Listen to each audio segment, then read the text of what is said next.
I hate to be the one to tell you this, but you, my friend, are not a leader. It's harsh to say, but I'm sorry. It's the reality.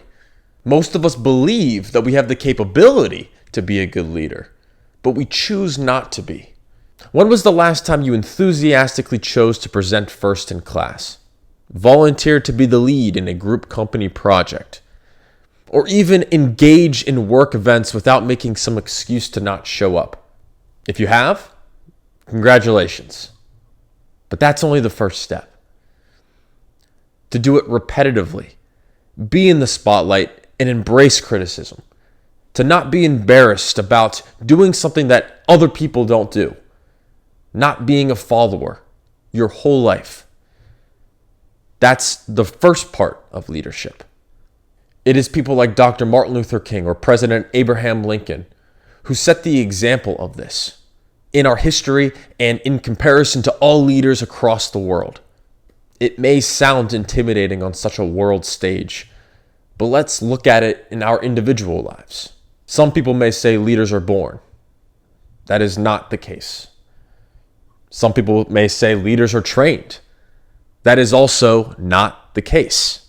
People are inspired by leaders in our community, and it is that inspiration that develops others to become leaders.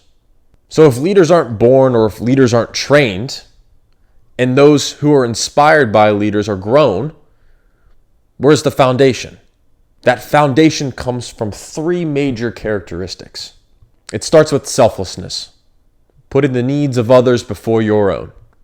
Selflessness could be considered the most important trait, and that is because with leaders come followers.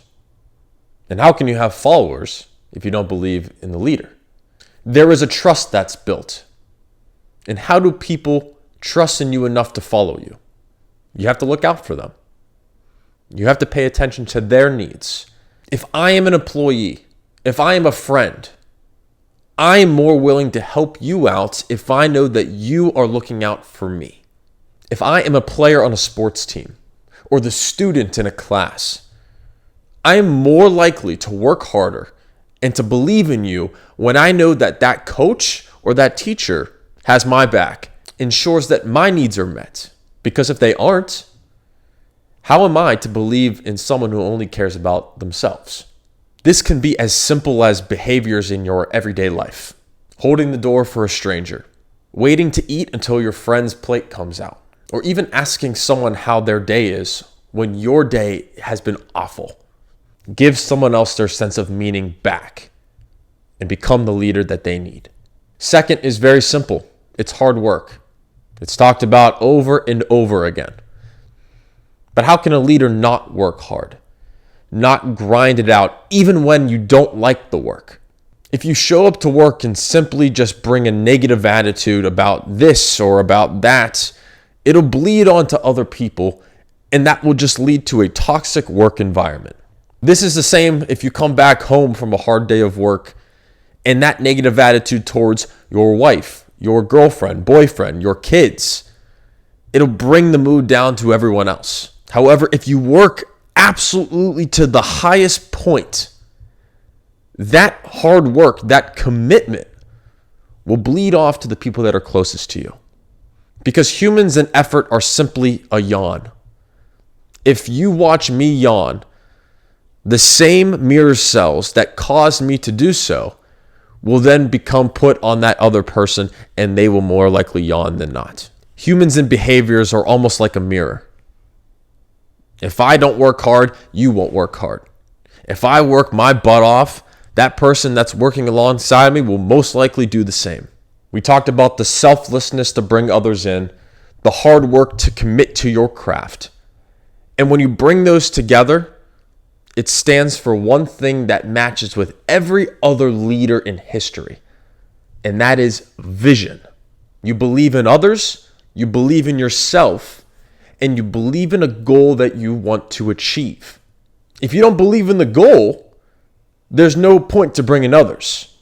And quite frankly, there's no point to believe in yourself. Vision can simply be described as bringing your dreams out into the waking consciousness. That's all life is. Life is about purpose. Life is about moving forward, finding something to look forward to strive for, to believe in.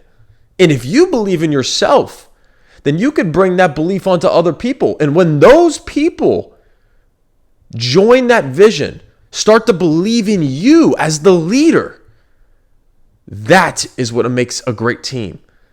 That is what makes a great person, a leader, an individual. A great man doesn't seek to lead, he earns it. He puts the time in. And in some cases, doesn't even look to lead. One of the greatest fictional characters, Jon Snow in Game of Thrones, he never sought to be the king. He never asked for it. He simply accepted it because people believed in him.